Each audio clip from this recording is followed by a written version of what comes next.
একটা পয়েন্ট আপনাদের বলবো, সেটা হলো আজকে একটা ঐতিহাসিক রায় হয়েছে ওবিসি সংরক্ষণ নিয়ে। ৭৬টা মুসলিম জনগোষ্ঠীকে অবৈধভাবে মমতা ব্যানার্জির সরকার হিন্দু ওবিসিদেরকে বঞ্চিত করে রিজার্ভেশন দিতে গেছিল। হাইকোর্ট আজকে স্টে লাগিয়েছে, আমি এটাকে ওয়েলকাম করছি।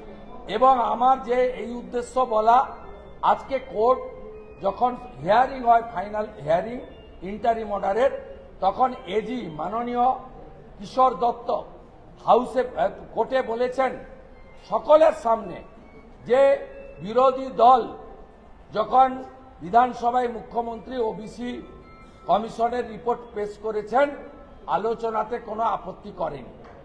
আমরা এটাকে সম্পূর্ণ মিথ্যা বলে বলছি, কারণ বিধানসভাতে মুখ্যমন্ত্রী গত 10 তারিখে কার্যত চোরের মতো লে করে দিয়ে চলে গেছেন বিধানসভা থেকে, কোনো ডিসকাশনের স্কোপ দেননি। আমরা সেদিনও প্রতিবাদ করেছি এবং আমি এই চিঠিটা আপনাদেরকে ছবি করতে বলছি। এই চিঠিটাতে লিডার অব অপোজিশন 11/6/2025 তিনি 319-এ ডিসকাশন দাবি করেছেন। যেহেতু আমাদের সেখানে বলার সুযোগ দেয়নি, আর মুখ্যমন্ত্রী যে লে করেছেন ডিসকাশন হয়নি, এটা হচ্ছে বিধানসভার প্রসিডিংসও আমি তুলে নিয়েছিলাম। কিশোর দত্ত যে কাজটি করেছেন আজকে কোর্টে, আমি আমার লয়ারকে ভোকালতনামা দিয়ে কলকাতা থেকে বেরিয়েছি। আমি এই কেসে পার্টি হব এবং কিশোর দত্তের অ্যাডভোকেট লাইসেন্স কেন বাতিল করা হবে না, তার জন্য আমি এই আদালতে যাব। কত বড় মিথ্যা দেখুন। This is the proceedings of the assembly 10 June 2025 আর এটা হচ্ছে 319-এ আমার লেটার।